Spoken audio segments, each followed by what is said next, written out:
Hey, what's going on, everybody? We are out here at the Royal Chapel CME Church Cemetery. A lot of words there.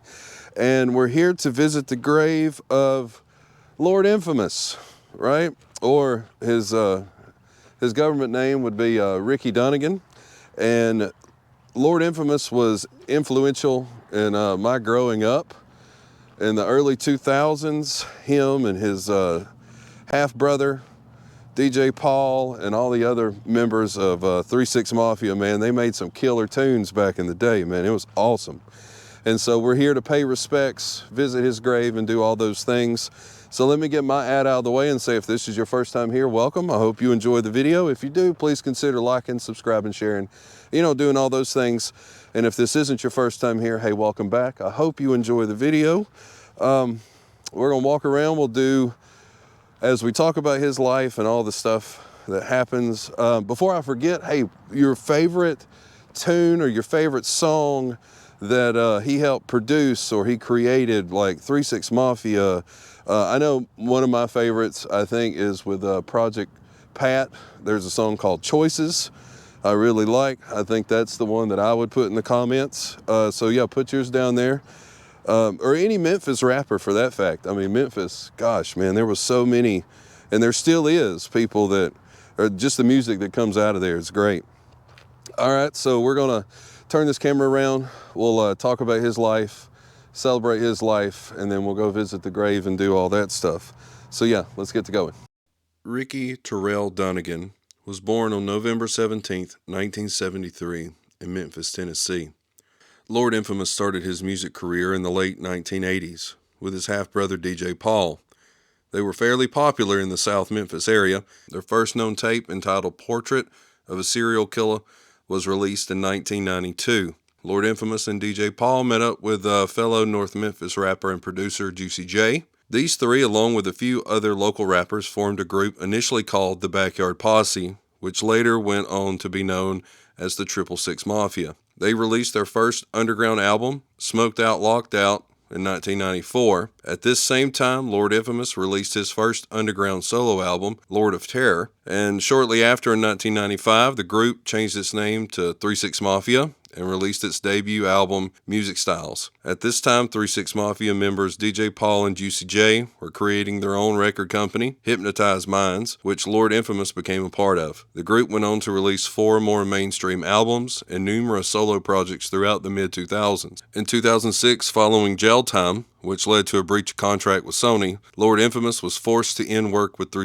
Mafia. Leaving the group on good terms, Infamous later reunited with DJ Paul for Paul's 2009 solo album, Skeleton. This marked the first time they had worked together since 3 Mafia's 2005 album, Choices, to The Setup.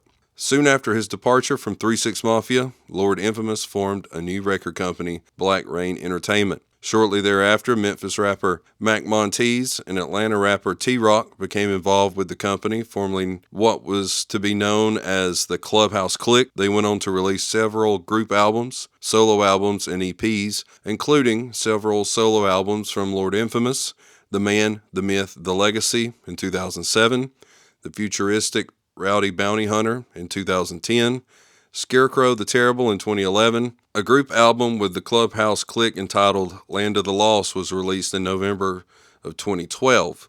So in 2013, Lord Infamous rejoined 4 of the original 3 Mafia members to form the group Da Mafia 6, and they released their debut mixtape, The 6 Commandments, on November 12th of 2013. But sadly, December 20th, which December 21st, it shows on the headstone that he passed away of a heart attack at his mother's house. And this ground, like every time I walk, I sink in it. So I'm gonna try to get you guys the best look I can. There's what that looks like. It says Lord Infamous at the top. Somebody's left him a nice little drink over there. Always in our hearts. And there's the full thing. So yeah, Lord Infamous, right? check that one off the list. Man, 3-6 Mafia growing up, like just the Memphis scene in general. Like you had like David Banner in Mississippi. You had all those guys out of Atlanta, and then Memphis shows up with like Project Pat and 3-6 Mafia, like with just those guys, like even with Gangster Boo and DJ Paul, Juicy J, all those guys, man. Lord Infamous, like gosh, man, it was, I don't know, it was a good time for music, or at least for me it seemed like it was anyway.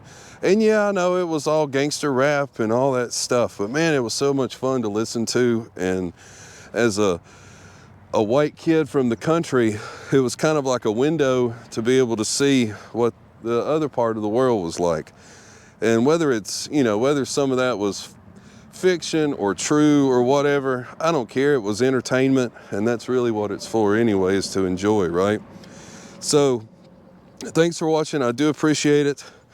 This may be our last video in February. You know, we got to go do taxes next week, and that's a bummer. So probably no video. We'll start in March and hit the ground running again and all that fun stuff. So yeah, thanks for watching. I do appreciate it. Let's see if there's any. I think that's it. Shouts out to the members, man. I do appreciate it. You guys are awesome. So yeah, that's about it. I don't want to get too long because people are complaining about the length of the video. So yeah. How cool, man. Lord Infamous. I mean, I wish he hadn't passed away, but at least we got to come pay our respects. So you know what? You never know what you'll find on the back roads. I'll see you guys next time.